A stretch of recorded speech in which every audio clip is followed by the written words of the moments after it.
I'm Shauna. I'm Sarah. I'm Sarah. I'm Donna. And this is Serial Talk, where you get to see real talk.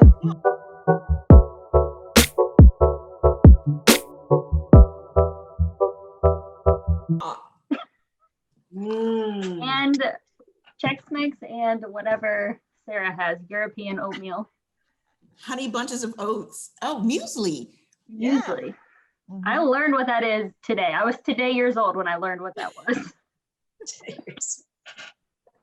We are excited to have you all join us today. We have two amazing women from North Atlanta, Sarah Higinbotham and Donna Nasmyth, and they are going to talk to us about the legal system in America. We're going to dive in, but first, a few introductions. So ladies, if you wouldn't mind introducing yourself. Hi, I'm Sarah Higinbotham, and I have been a member at North Atlanta for 20 years with my husband, and we've raised our 3 children at the church. And I am a teacher. I teach second graders at North Atlanta for 20 years. And I teach at Emory University. I teach Shakespeare and writing. And I also teach inside the Georgia prison system for the last 13 years. I've spent over 3,000 hours, cumulatively teaching literature and writing inside men's and women's prisons throughout Georgia. And I'm Donna Nasmyth. I've been at North Atlanta or with this specific congregation for 38 years, raising all 3 of my children, Ibrahim, Aisha, and Faith, adult children, and now I have grandchildren. That is probably my new job. And so I'm enjoying that. I don't come with any particular expertise, but a growing passion or an interest in this subject. Sarah has invited me to join this conversation because we served together with other families here in Atlanta with Sandra Barnhill. So I'm excited to be here. Thank you for inviting me, Sarah, and thank you for having me. I hope that this blesses everybody. Thank you both.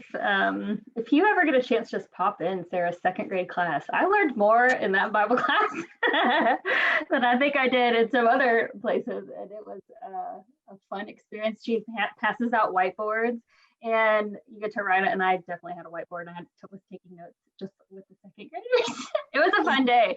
And Miss Donna. My daughter Danielle was in her class, but she continued the class during the pandemic. So, you all were virtual, and Danielle just every Sunday could not wait to have her class with you. So thank you for instructing the babies. Well, and Donna, Donna and I had a bedside chat once. Do you remember at the Super Bowl party? Yeah. It was just too overwhelming, and the Falcons were playing that year, and we were both like, this is too much. So we just went up and laid in Donna's bed and watched like SVU or something. No, I think we watched Downton Abbey. Yes. Yeah. It was much better than the Super Bowl. Yeah. Anytime, any day, Downton Abbey, right? Yes. Anyway, back to our regular scheduled programming. I think we'll probably just kick it off with just kind of a general question based on both of y'all's experience. What have you seen as being an impact to families? Like, how has the legal system impacted families? What does that look like? Can you kind of address this topic at a high level for our students watching or anyone watching to kind of like lay a foundation and like a baseline for further conversation?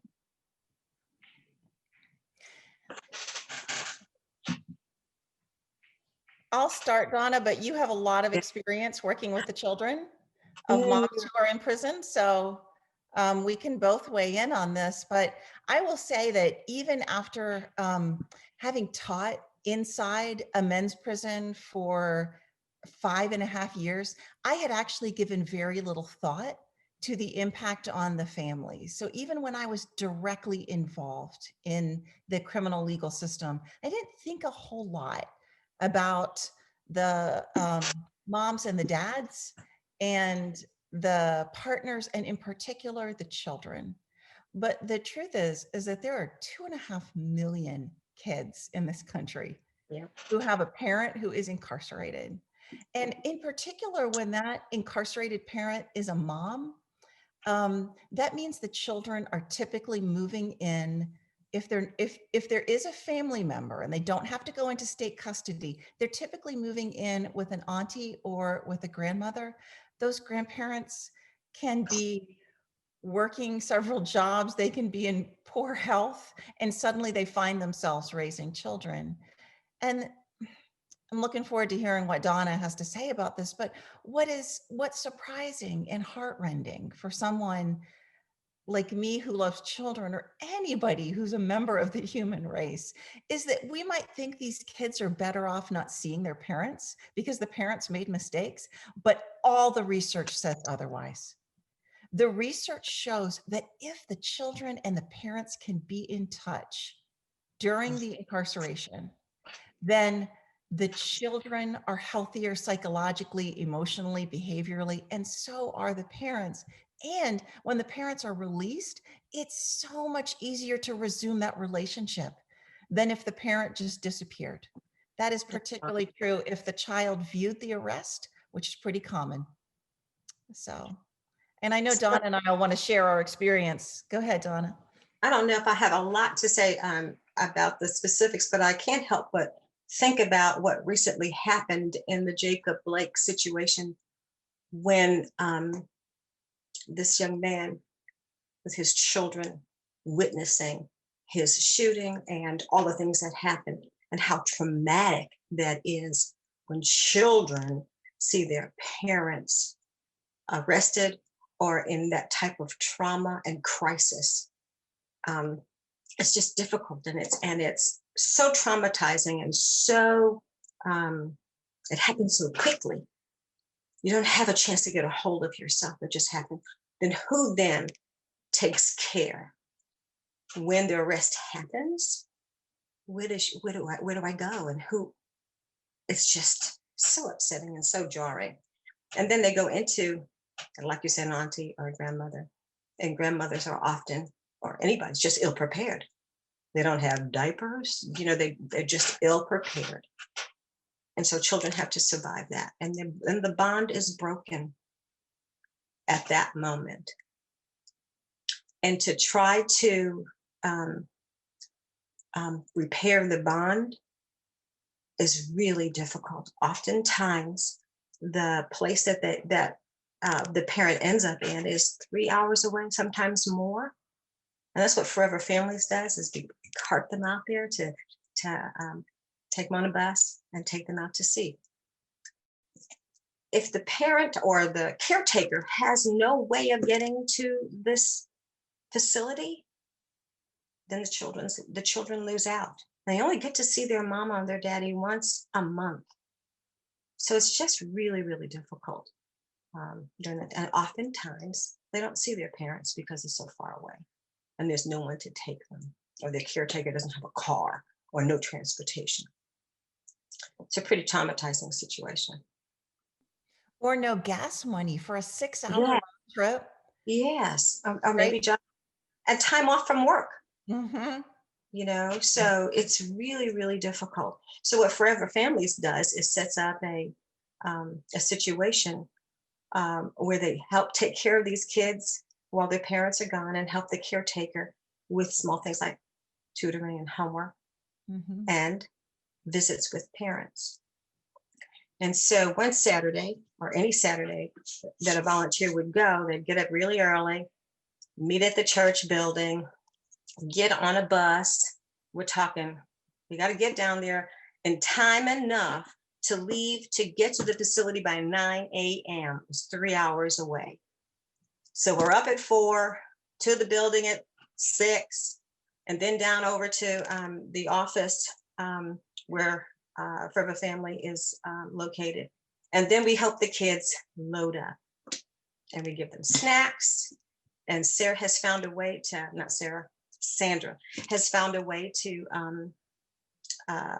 the kids have all iPads and things to do on the bus for the 3 hours. their little backpacks and all their stuff in it. And they get on that bus, and sometimes they fall back asleep because it's tiresome. And in preparation to get there.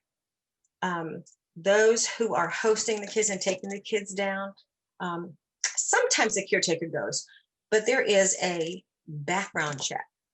Then anybody who goes with these children has to have a background check. And so you can't go in unless you've been cleared. And you also need to bring quarters, lots of quarters, because you want to put money in the vending machine so the kids can have snacks, and help the kids with the snacks. When we get online, and then we have to go through a security system along with the children. The children have to go through the same security system and coming through the door. One particular time when Fernando was with us, Fernando and Luther, everybody knows Luther Sweet, right? So we're going through, and a teenager couldn't visit his mom because his mom had violated some rule or some problem there. And so she was put in she was punished by not being able to visit her son. They don't let you know that before you get there. So he took the 3-hour ride. This young man took the 3-hour ride in anticipation of seeing his mama, and he couldn't see his mama. And then, of course, he had to stay all day and wait for us to get back on the bus. Fernando and Luther took good care of him, took him for breakfast and hung out with him and took care of him and loved on him and consoled him. It was a blessing for Fernando and Luther. They're just great guys anyway. But that was really sad. But while there, when the mamas come out, they kind of come out in shifts, and they come out and they have these tables. Once they get to the table with their family, they're not allowed to move, but everyone else can move around them. And lots of times there's big families visiting their sons or daughters, and the caretakers, and the children are climbing all over their parents and just loving on them. And they don't know that mommy and daddy did something wrong. And to them, it's just mommy and daddy. We just love mommy and daddy. What an opportunity that these children have through the Forever Family organization. I'm grateful for it. And I think it's so valuable to hear about what that day is like, so that when, the question is, what kind of impact does incarceration have on the family? And I think if you think that through intellectually, of course, you'd realize that there are going to be really catastrophic economic impacts, right? But, and keep in mind that, the people who go to prison are typically from our most vulnerable neighborhoods, right? They're people who often could not afford to purchase representation in court. Absolutely. In order to mitigate the sentence, right? And so already there's financial hardship. We know that the people who we primarily send to prison are from our lowest income brackets. And then, so you could think, okay, well, there might be some financial implications, but the truth is that when you start thinking about what these children, they have a deep need, a primal need to be connected to their parents, no matter if there was drug use or not, right? They still need a mama.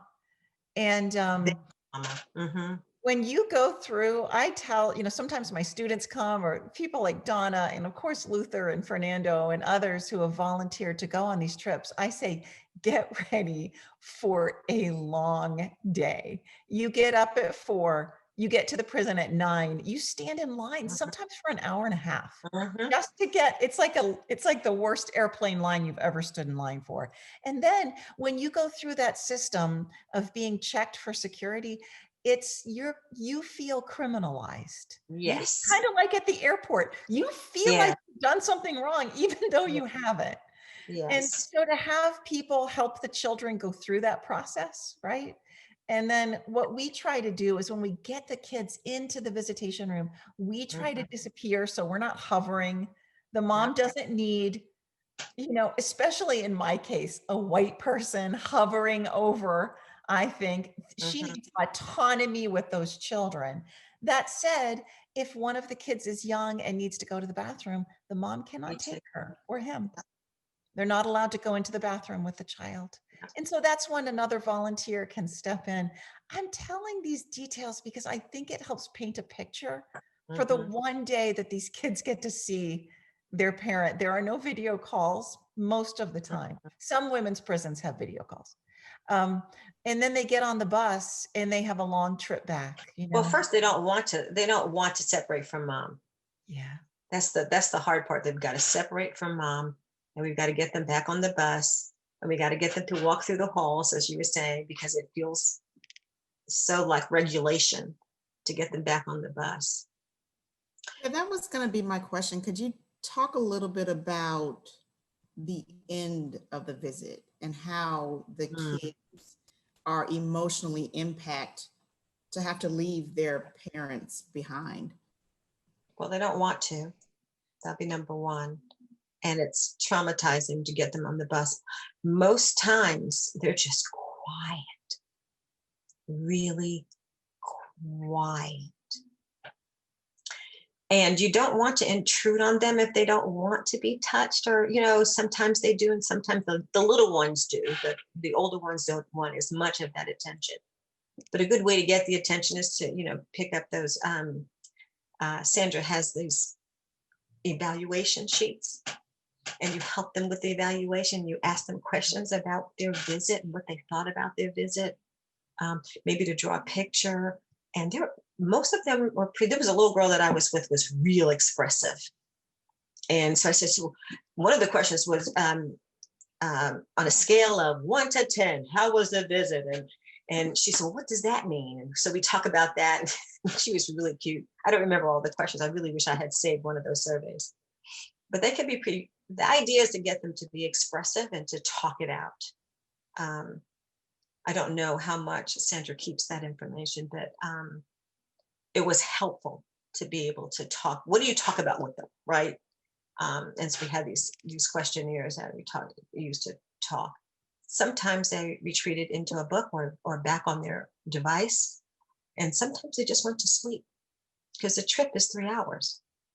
It's a long, long trip. I think too, the very first time I went, this is probably in 2010 or so, 2011 maybe, you know, getting there, and when the moms see their kids, I mean, it's the most beautiful thing. And sometimes, you know, if the women have had really good behavior, they're allowed to go in a certain room and actually hold the children. Otherwise, they can have one embrace, and then they have to sit at these kind of like, you know, institutional tables. But like, if they can hold them, they're braiding their hair and just covering them. And, you know, like, I'm a mom, you can see them smelling the kids' hair, like moms want to do, you know? Yeah. And I just thought, I remember thinking, I'm going to do this all the time. I'm going to do this trip as often as I can. And then it's time to go. And there are some families where you just have to see that the correctional officers are almost just peeling those kids off the moms. And it's so heartbreaking that at the end of that first trip, I said, I will never do this again. I don't think I can bear it. But the truth is, and you know, we're discussing a nonprofit, an Atlanta-based nonprofit called Forever Family. The truth is that the kids who are involved in that program really are a little less traumatized because they know they have a regular trip. Some of those kids, it might be a year, it might be 3 years before they see their parent again. But if you know you're coming every second Saturday, and you can get on the bus, and then there's the Kindles, and there's the snacks, and there's Donna, you could sit in her lap, and Miss Donna, and you know, and so that really showed me, you know, as a Christian woman, I mean, I believe in the intercession of Jesus Christ, and it shows me that those small acts that we do to intercede for each other, right? I'm not talking about whether or not the woman was involved in drugs or not, was involved in some kind of, I'm just talking about keeping kids in touch with their moms, even while they're working their way through the criminal justice system. And I think those are the kinds of small acts of intercession that we can do as an act of gratitude you know, for our own freedom. So obviously that the idea of families and incarceration is something that affects Donna and me a lot. Yeah.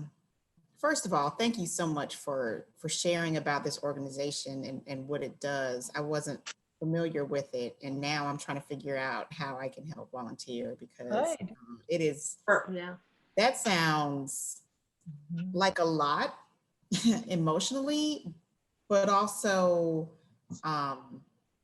such a powerful way to positively impact a lot of lives um, who might need it the most. So very excited to learn about this organization. You want to tell us the website? Yes. Yeah. So it's actually shout out to Sandra Barnhill, who we're referencing.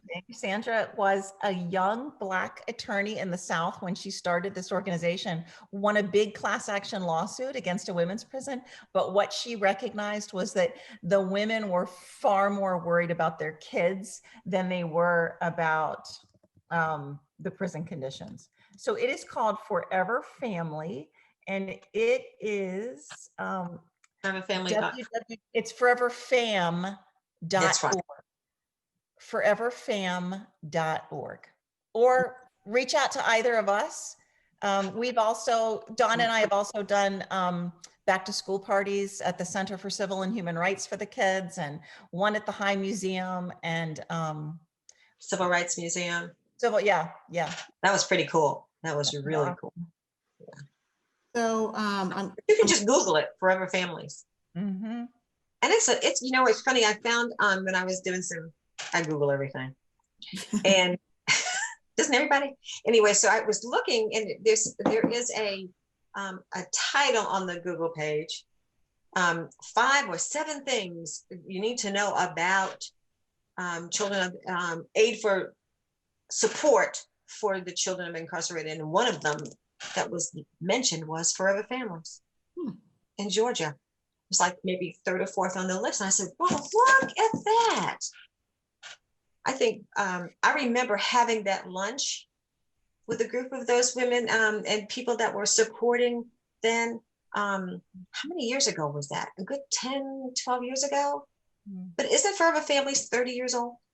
It's more than that. I think it's 34 now. It's the oldest female minority run nonprofit in all the South. Sandra has run that nonprofit for almost 35, I think going on 35 years now. Yes. And you'll need to know that right on the first page, there is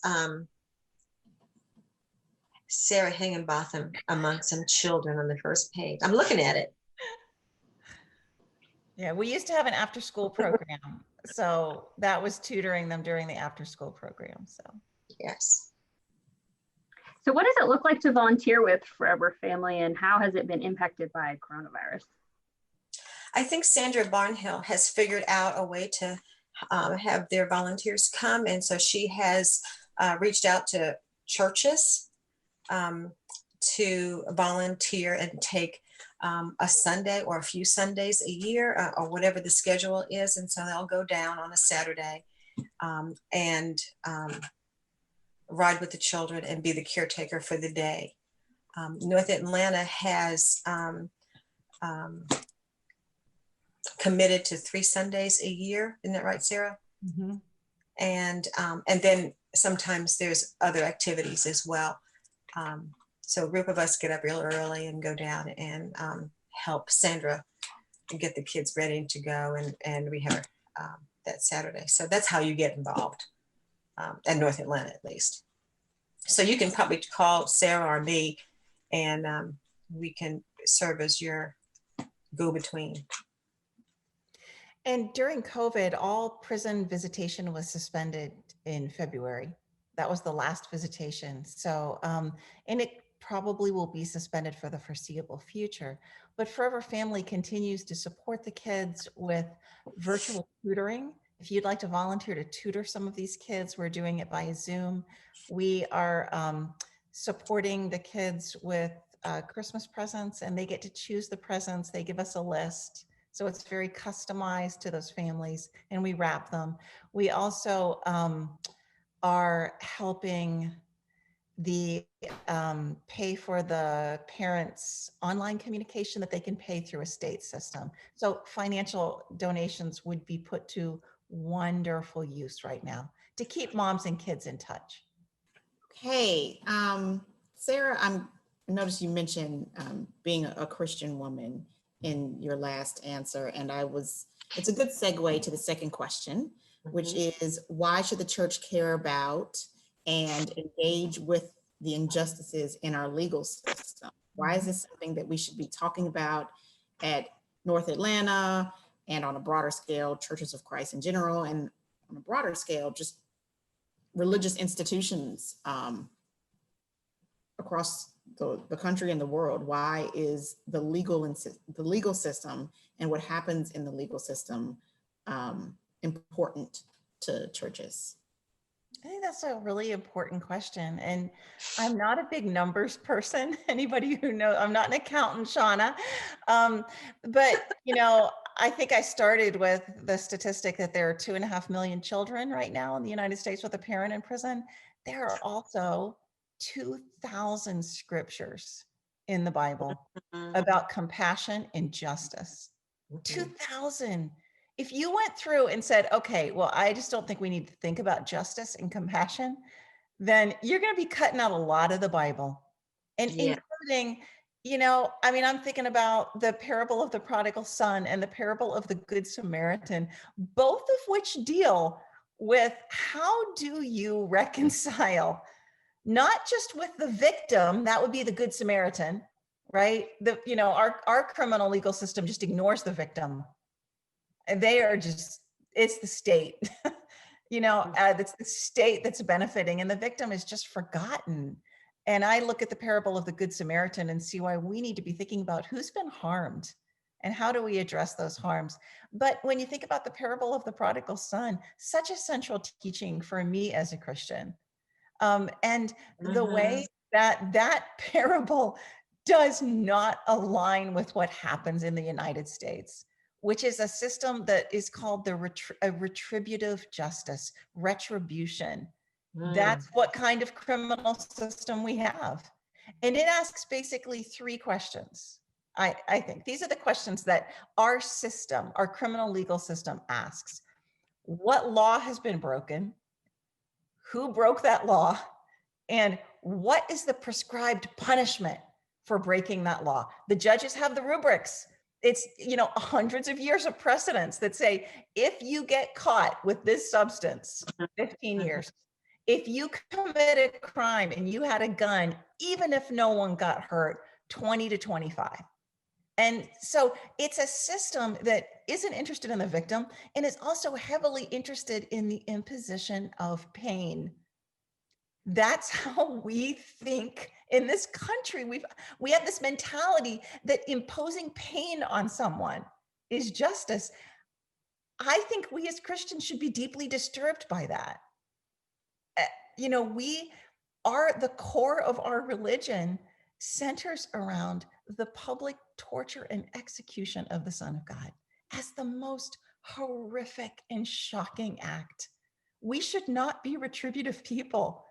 We should recognize that we are called to something much different. And so the justice system that I see operating in the parables of Jesus is what today might be called restorative justice. And this is practiced in some courts in the United States, some drug courts, some veterans courts. It's widely practiced in Australia, New Zealand, Canada, some European countries. But instead of asking those 3 questions, it asks these: who's been harmed? And often the person that's been harmed is also the one who's perpetrating a crime. Because, people that have been nurtured for 20 years don't often commit crimes. It's, especially violent crimes. Who's been harmed? And then a second question, who's a stakeholder? Because it's not just the victim and the perpetrator, it's other people in the apartment complex, right? It's other people in the neighborhood when a house was robbed. They're a stakeholder too. Who's been harmed? Who are the stakeholders? And what are the community's obligations here? And I think that's both to the perpetrator and to the victim. Such different questions. But when I look at the way that Jesus interacted with people who had messed up, you know, he wasn't asking what law has been broken and what's the prescribed punishment. And is it 15 to 20 or 20 to 30, or is it life without parole? He was saying, what are the needs here? What's the harm that was done? And when I see those two systems, I think, how could I not care about people who have found themselves in that system, right? They are oppressed. And I'm turning over to Donna now. I'm talking too long, Donna, but Yeah, I love Psalms 4. And Psalm 4, David says, God says, make justice your sacrifice. And so, you know, we think in the Hebrew Bible about, you know, the bringing the sacrifices to expedite for sin. But what if, you know, justice is about decentering yourself? That's what it is for me. Putting myself aside and putting somebody else forward. I want that to be one of the sacrifices that I bring to God out of gratitude. I have a lot of other feelings, but those are some of them. Okay, Donna, I'll let you talk. My daughter came home to visit. Sarah knows my daughter, Aisha. She's wearing it right now. A t-shirt that says, "Justice is love in action." And so I've been pondering if I will get that t-shirt because I thought that was just really cool. And I pulled up a bunch of scriptures like you did. And in Hebrews, the third verse says to continue to remember those in prison as if you were together with them in prison, and those who are mistreated as if you yourselves were suffering. It never once mentions what the crime is or what the offense is, but remember those in prison. And since I'm a mom, I can relate to those moms who feel a severed love bond with their child while they're in prison, and they want to keep their bond alive.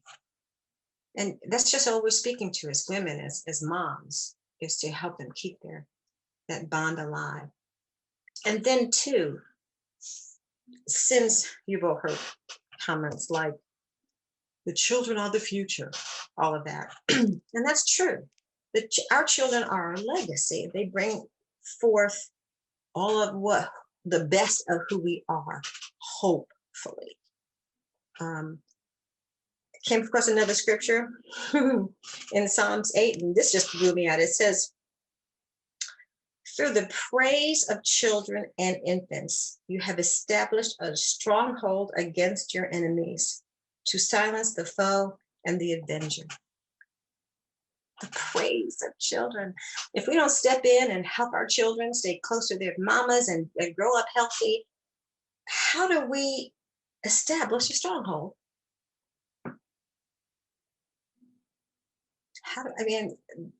We're the church. That's what we ought to be doing. We ought to be defending and freeing and showing a great deal of compassion to those who are incarcerated and their families, because they also, if they're members and should become members, they affect the church too. It is our job. It is our mission. It should be our heart.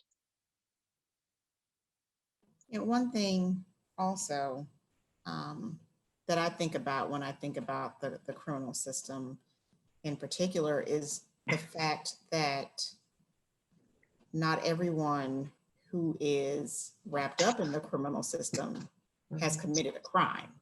The number of people who are incarcerated who were either affected in the case of mistaken identity or poor legal defense or just wrong place at the wrong time with the wrong people. Women in particular are often in situations where they are defending themselves from abusive spouses or significant others. And just the number of people who are in prison who shouldn't be is, in my opinion, another reason why the church should be actively engaged in these types of discussions. Most times, I'm reading a book that Sarah teaches in the New Jim Crow. It points out that once you have any involvement inside the criminal system, then your whole life is impacted. You can't get a job, you can't get a loan, you can't get an apartment, you can't vote, you can't get insurance. I mean, you are so disconnected. Professional license, you can't sell real estate. Yeah, thank you. Yeah. If you have a felony. Yeah. So you end up living under a bridge. It's just crazy. And if your mom or your wife, your partner is living in any kind of subsidized housing and you move in, they lose the subsidy. They lose the subsidy because of your felony. And so that means they can't move in. And so they can't even be reunited with their family. The whole system is it's all about dividing. It's a blame and shame system, is not about reconciliation. So. Then if you back up, right, before you even get involved in the prison system, if you look at how schools are run and the increased likeliness that little Black boys in particular are to be suspended or expelled, and the whole prison pipeline that happens from a very early age, the cards are stacked against some subgroups of the population more so than others in a way that is staggering. Yeah, we have empirical proof that little boys of color are suspended at astronomically higher rates for the same behaviors, right, as boys who are white. So it's called the school to prison pipeline, right? And we also know, and Donna and I were trading emails about this earlier, but we also know that if your parent has been involved in the criminal legal system, and it is 6-1 Black to white in the United States, 6-1, you're prison connected, right? You've served time, or at least you've got felony charges, 6-1. We know that incarceration predominantly affects people of color and people in poverty and people living in urban communities, right? And those children are if your parent has been in prison, the chances that you will be in prison are, I can't quote that exact statistic, but it is much, much higher. And you're much more likely to have lower expectations from teachers. Parents are in prison, poor academic performance, disruptive classroom behaviors, of course, right? Because their needs aren't being met. They're probably, a lot of the kids that I know, they're living in a 2-bedroom apartment with 7 cousins, being raised by a grandparent. I mean, of course there's poor academic performance and behavior, but then that leads to suspension, which leads right straight to the pipeline, to juvenile custody, and then into incarceration. It is I just hope that, the question was, why should Christians, why is this important? How are we not dropping what we're doing right now and trying to get involved in mitigating some of the effects of this system?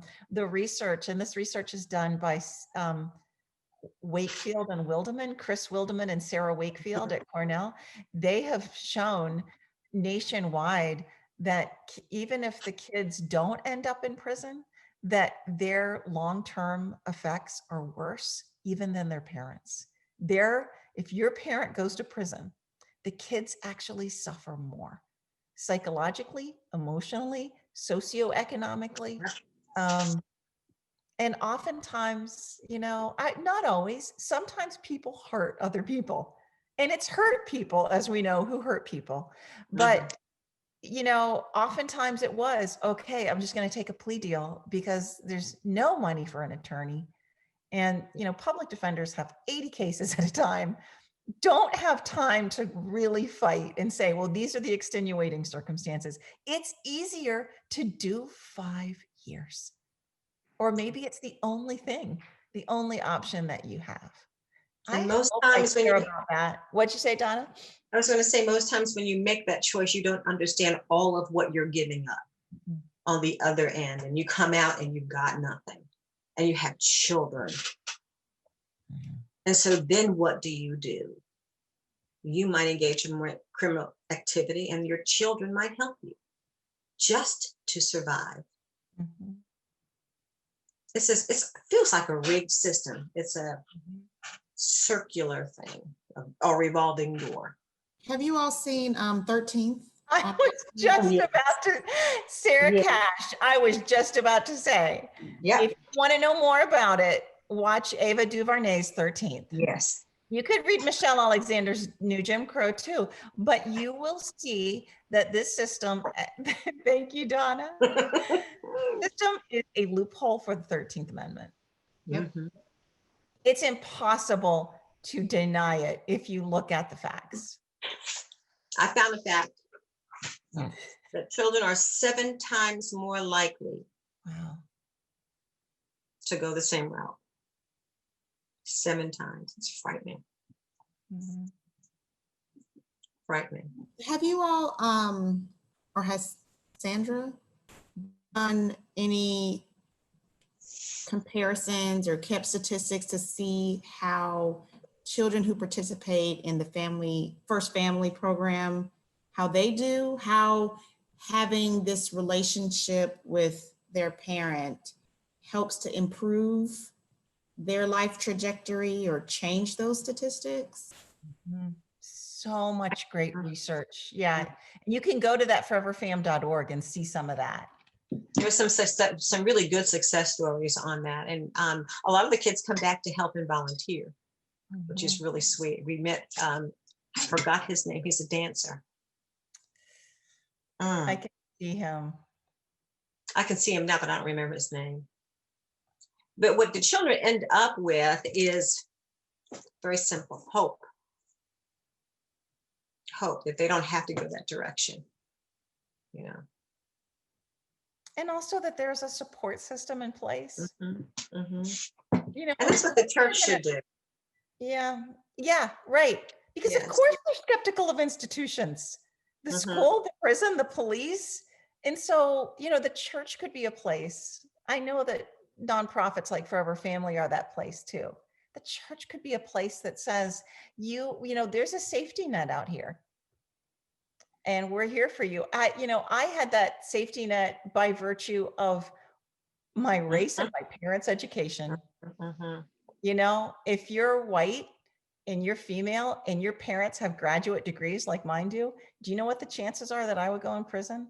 I think it's like 1 in 1,617. It's something like that. Probably minus something. I know. Yeah. And if I, then the crime that you do hit, I'm not gonna hold up a gas station. If I'm that desperate, I'm gonna probably file fraudulent income taxes. That's what women like me do. And the chances I would go to prison for that are really small, because even when it comes to desperately needing $15,000, I have options, right? But when you don't have those options, then you're just, we think, oh, well, why are they making those bad choices? That's a myth. It's a myth. It's a narrative we tell ourselves because it makes us feel better. I don't make good choices. I've had this whole platter of choices offered to me since the day I was born, and I still make bad choices. but I'm not put in the kind of situation where those bad choices are going to lead me to prison. Not because I'm a better person, just because, but I have had better nutrition, right? Less stress at home because I grew up in a financially stable home. I mean, all of those things, if I don't care about people that weren't born onto third base like I was, then I don't know. I don't think I should be singing songs in church and taking communion. If that doesn't keep me awake at night, I'm not saying that this idea has to be what all of us are passionate about, but all of us have to find out, okay, what is my active intercession here? And, for me, that happens to be the criminal legal system. And I have friends who it's a homeless situation. And I have friends who it's foster care and friends who it's like sex trafficking. But we have to find where we can find our place to intercede as it's been done for us. I love that. Thank you. That is so important and so powerful. And I'm glad you said it the way that you did, because to just show up in church for an hour and a half and sing our songs and put our little money in the collection plate and then go home and feel like we've done our part. It's a fallacy, and we need to dig deeper more and see the need, and not just like, oh, I'll pray thoughts and prayers, right? That's what thoughts and prayers are not enough. Yeah, I've been thinking about that a lot. And that scripture, I don't know where it is. Maybe you guys do. Bear one another's burdens and so fulfill the law of Christ. Yeah, I mean, I just, bearing one another's burdens, it can be making a casserole. It can be sending a text. But I think, when you say, and so fulfill the law of Christ, what was that? That was total self-sacrifice. Yeah. So absolutely. we can't get on a bus the second Saturday. Sorry. Yeah. That's bearing one another's burdens. It is. I think it is. And it's hard, but it is a joy to do it when we recognize that we're doing it because of this, that we have a purpose that extends beyond ourselves. So I think about that scripture in Luke when Jesus talked and read the scroll for why he came, to free the oppressed, and to I really just want to read it to you. yeah, I do. Luke 4. And I, interpreting it from me, I had to say, who am I in that scripture? And if Jesus came for them, then who am I?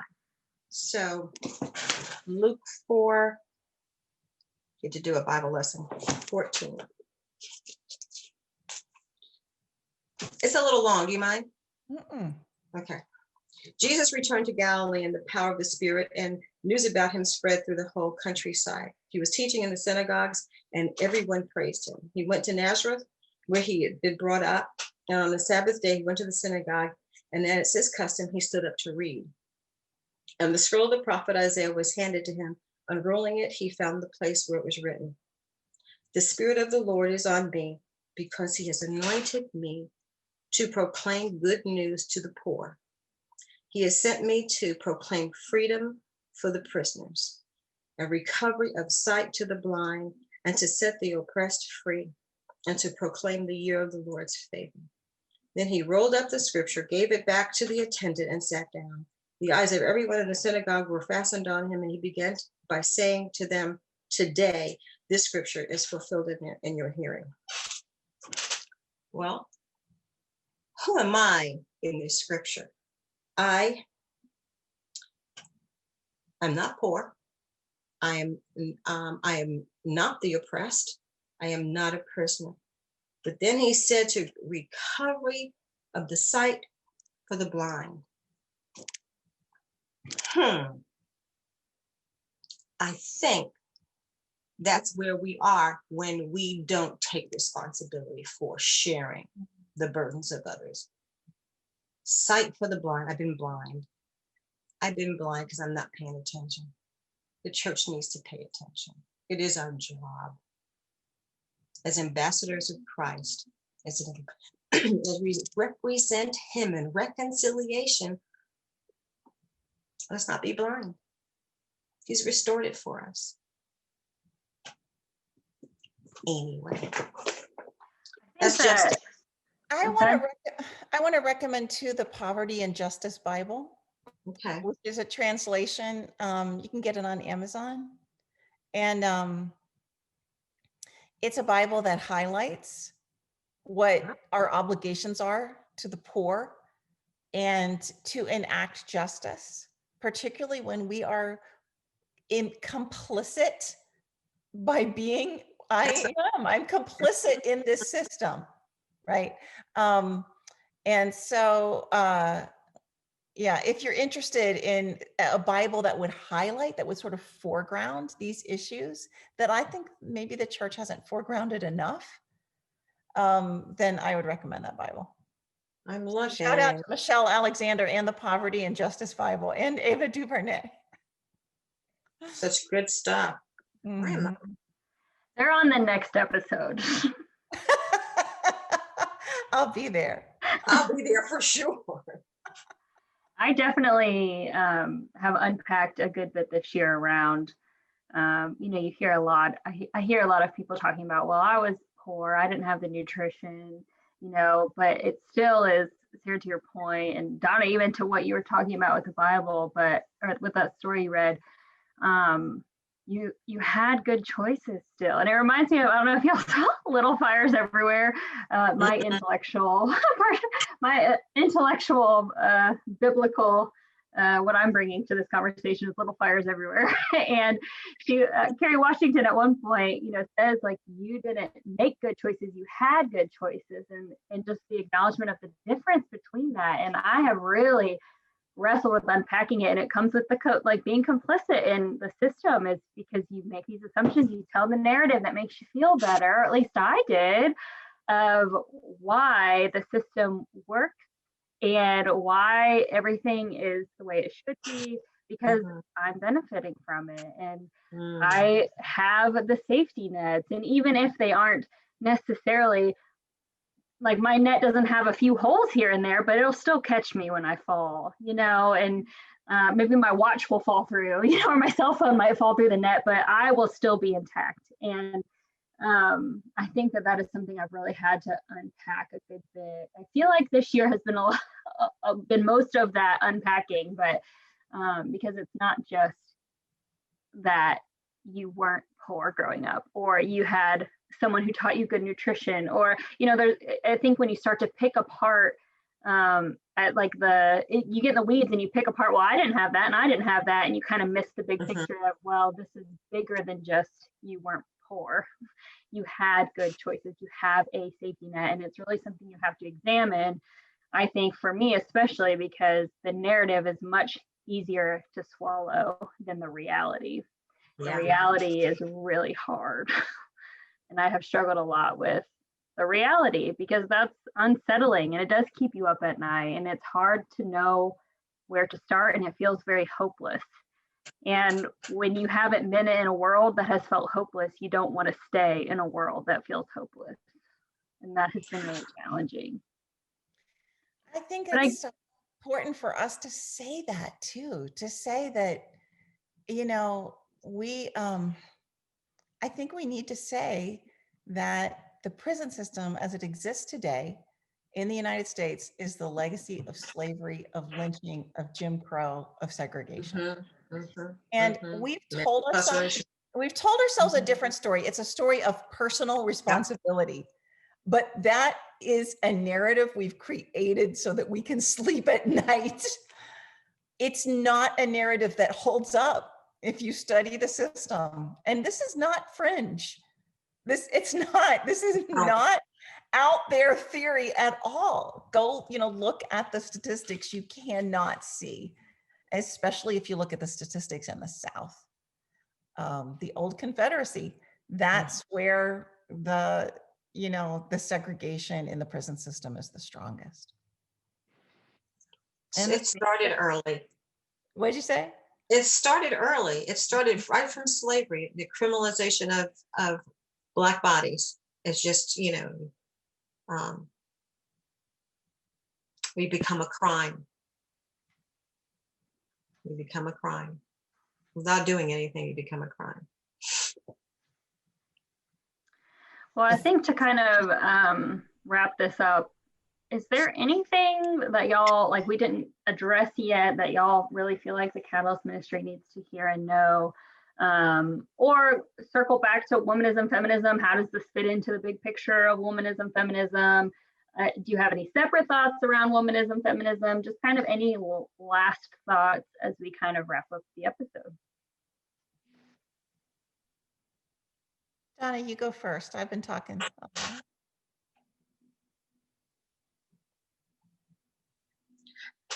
Those labels to me are hard to take on. So I choose not to. And I choose not to because I'm I just want to live in obedience, and I want to live in a place where I surrender my will to Jesus, period. And whatever that looks like, I'm fine with that. I just don't really want to be labeled one thing or the other. I don't know if that helps, but that answers the question. Yeah, I mean, I think that's fine. Do you have any thoughts around the legal system that we didn't address for any other Catalyst students? Just find a place to serve. Find a place to find your place, and that you may need to try stuff out and find your niche, and you might need to examine what your passion is. Find your niche. I'm still trying to find my niche. And I think it's okay if it changes, right? Mm-hmm. Like for a time period, maybe you're all about,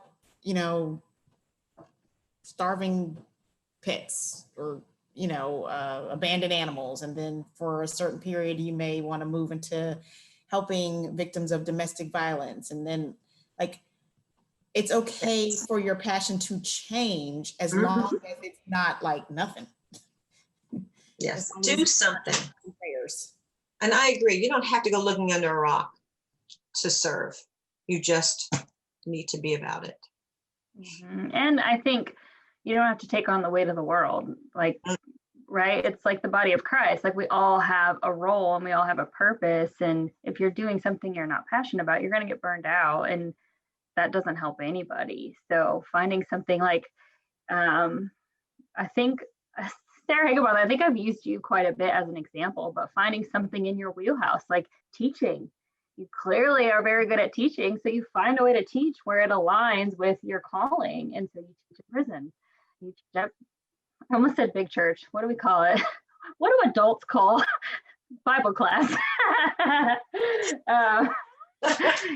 Anyway, but you just have to find what you're good at. Like my husband is a banker, and there was a refugee organization that taught people who had just came to America how to balance a checkbook or open a bank account. There's a lot out there that helps people with what you are already doing. And it doesn't have to be as complicated as stepping outside. It's really great if you step outside of your comfort zone, that's still a great thing. But there's also, I think, a lot that falls in line with what you're already passionate about. Mm-hmm. I think what I would say as a closing comment is we've mentioned several writers that have inspired us. And one of them for me is Brian Stevenson, who has started the Equal Justice Initiative in Montgomery, Alabama. And Brian Stevenson says there is power in proximity, in getting close. You can't solve a problem if you can't get close to it.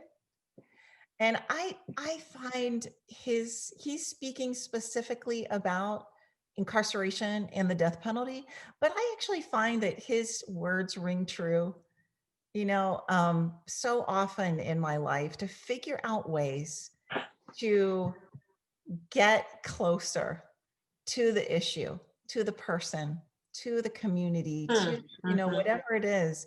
And when you do, when you're riding a bus with those kids, you understand and you can minister in ways that it's really hard to otherwise. You know, for me, it's going into the prison and teaching just like I would at Emory. That's not for everybody at all. And there's things that other people do that I can't even fathom doing. But what is it that we can do and then get proximate? And what, as Christians, what model do we have for that? But, you know, that God would incarnate a part of himself. He would turn it literally. He became a human being. That's proximity. And he lived, I mean, that's right. Emmanuel lived among us. And so I think that Brian Stevenson is speaking from a perspective of criminal justice reform and from death penalty work in particular. But I think that he could be speaking to all of us, no matter if it's criminal justice or any of the other callings that we have said, where we bear one another's burdens. We can do it better if we're willing to be proximate. Is that who the movie Just Mercy is about? Yeah. So We good. watched that as a Catalyst ministry this summer. Oh, good. I thought so, yeah. So you can go watch Just Mercy now too. Yeah. After you watch 13th, you can watch Just Mercy. Another movie, oldie but goodie, that I would recommend is Shawshank Redemption. I'm pretty sure everybody on this call has seen it about 15 times, but our Catalyst members may not have yet. And the reason why Shawshank Redemption was such a good movie is because it gave you the perspective of people in prison, most of whom you didn't really know why. Or if you did, it was just like a fleeting reference to something they had done long ago. But you were able to see what their life was like in prison and some of those moments where they were fully human. And it made you appreciate those characters as individuals instead of seeing them for the crimes that they had committed.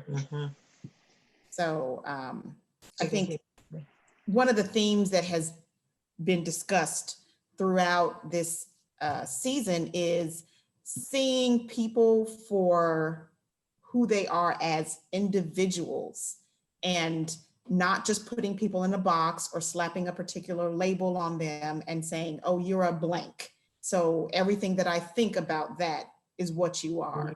But really focusing on the humanity in each person and realizing that everyone who is in a particular place in life is not there because they are necessarily a good person or a bad person. And we need to just wipe those labels away and focus on the person. Yeah. And I think there was an, after, if I'm remembering right, the end of that movie, and you get to see, I'm trying not to spoil it, characters after they leave prison. That was jarring to me as well. Because you think once you leave, and we've talked about this a little bit, but you get your life back, life as you know it. Like, how can you not just jump back in? And I think I've even seen recently, or maybe an article or something, about how much life has changed for people who have been in prison for 20 years, you know, or went to prison before computers or the internet. And now all of a sudden, you know, all this stuff is, and that was, I remember that specifically from that movie of just, wow, it's not just like family has moved on or it's gone or friends are gone, you know, it's not as simple as, you know, going on a vacation and you come home and everything. Yeah. Everything is different.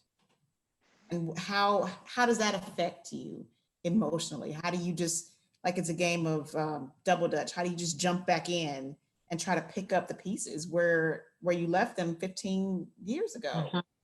It's ridiculous. And after being institutionalized, when you're told when to get up, when to eat, when to take a shower, when to go to bed. And I recently, one of my students was released on October 10th, and he talked about, you know, getting in the car with his parents and they stopped at a Quick Trip. And he said he walked in the door of the Quick Trip He'd been a combat vet and then served 10 years, like so many of our veterans do. Walked into the Quick Trip, and he said in 10 seconds, he thought he was having a heart attack.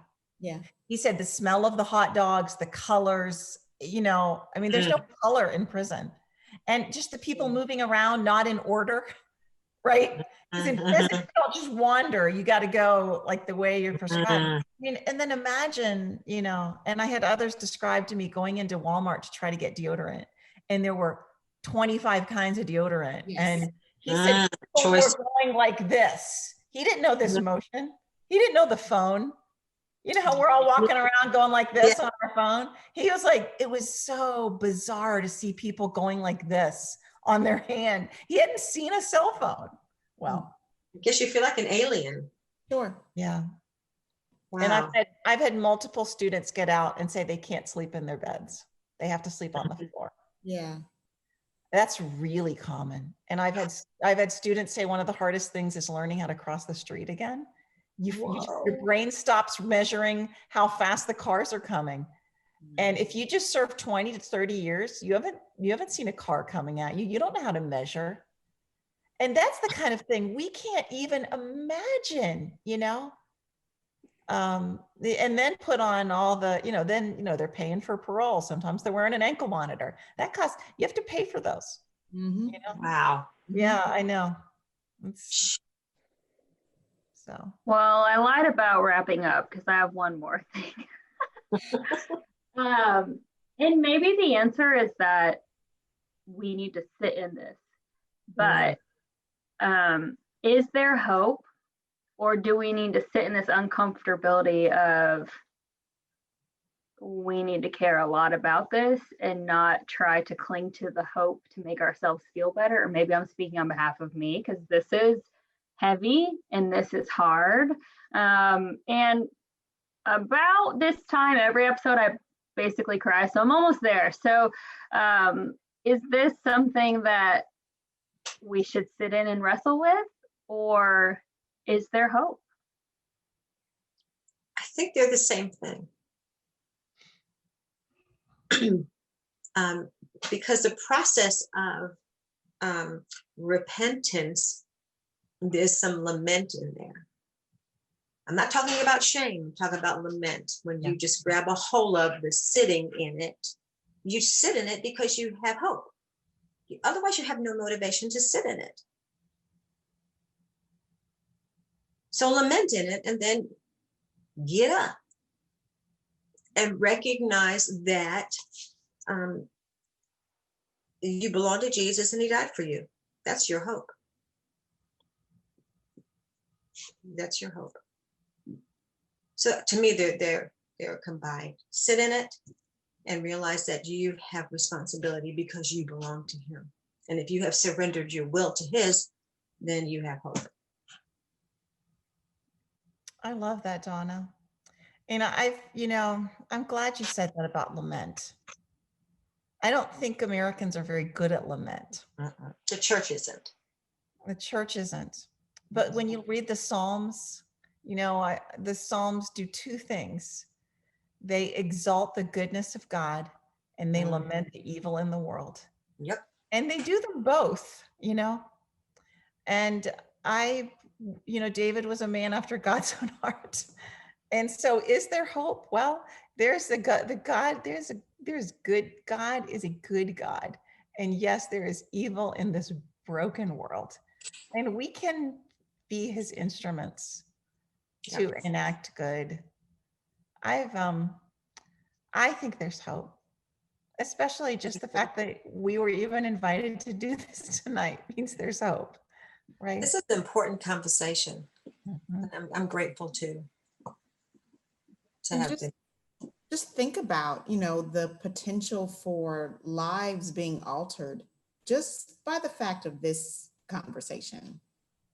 Like people who had never thought about this particular aspect of society as something they could or should get involved with, or had never heard about this organization as some way that they could volunteer and give back once a month. I mean, the ripple effect of just this conversation is a potentially beautiful one. And so, it starts with just awareness, and then prayerfully things change because of that.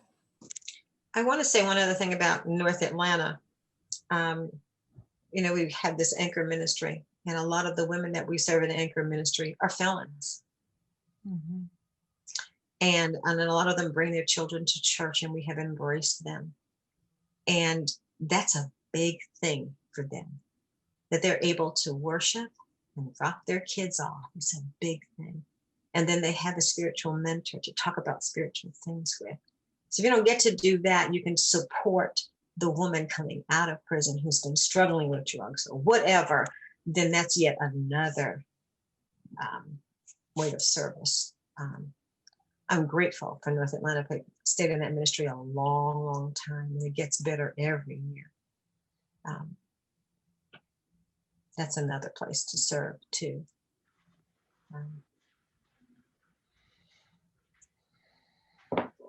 Well, thank you both so much for all that you do with, oh boy, let me start over. What's it called? Forever Family. Forever Family. I knew it was forever, but I couldn't remember the second. Okay, let me start over.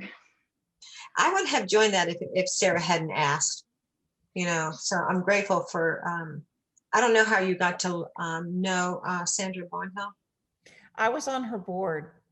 Okay. Her board of directors for many years. I just stepped off 2 years ago, last year actually. Okay. Well, thank you both so much for joining our conversation, for all that you had to share, for all that you do for Forever Family and North Atlanta. You guys are treasures. And I'm so grateful that we had this time, even though it was challenging in a good way. But like Sarah said, awareness is incredibly important. And I think unpacking more of what reality is for people who don't have the same experiences as you is also incredibly important, I think this year especially. So I'm so glad that y'all were vulnerable with us and shared openly, and were Holy Spirit led, and bringing us back to the truth of Jesus and the Bible. That was so special to me. And I think it's very easy sometimes to go through life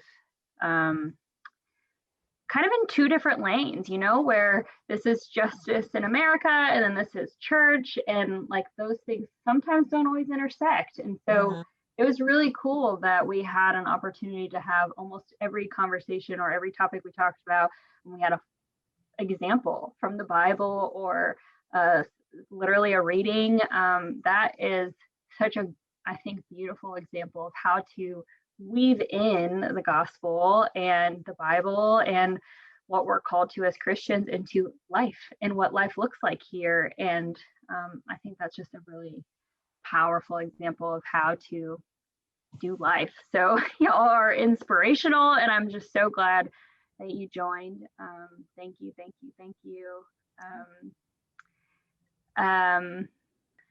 The next episode that we have coming for y'all is going to be all about being or not being a mom, and all that entails or doesn't entail. So don't miss out. That'll be in a few weeks. But next week, we will be discussing this conversation on Zoom Call Live. So that will all be in our Instagram profile, the Zoom call, and how to join us there. So don't miss that. We will be live chatting about all of this conversation, and anything you want to unpack a little bit more, we are more than welcome, or you're more than welcome to, or more than willing to discuss it. So we will link as much as we possibly can to all of the things we talked about, whether it be resources or Forever Family. We will make sure that anything that we talked about is available to you. You can find a way to get a hold of it, because it's really important to us that you can track down the resources we mentioned. They're incredibly powerful. But stay safe, and we will talk to you next week.